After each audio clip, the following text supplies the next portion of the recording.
20%. That's the number Tom Lee just gave the market.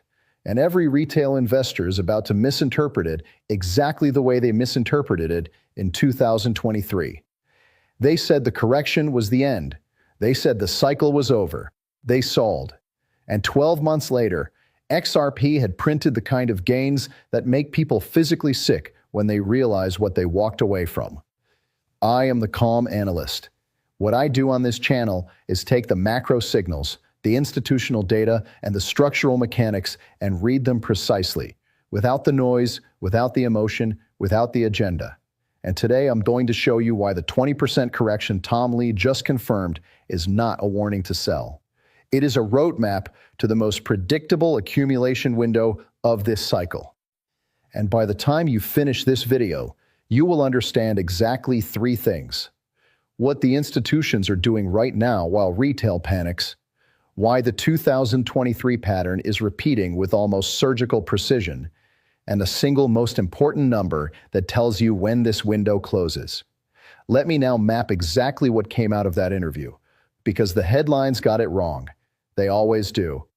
Tom Lee identified three transitions the market must grapple with in 2026. Not one, not two, three. And the order of these transitions matters more than the transitions themselves.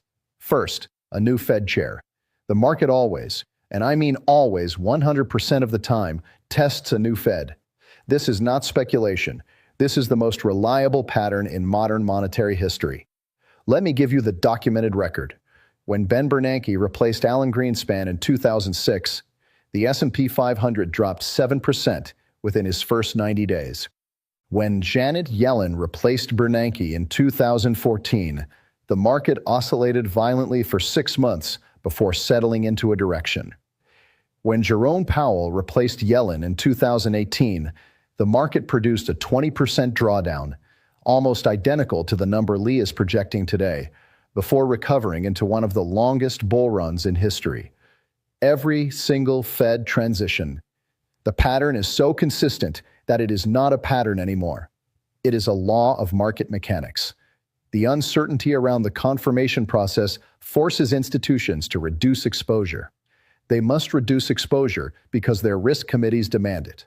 They cannot be overallocated during a leadership transition at the world's most powerful financial institution.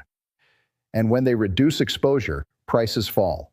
Not because anything is wrong, because the mechanics demand it. Second, the White House is becoming more deliberate in picking winners and losers.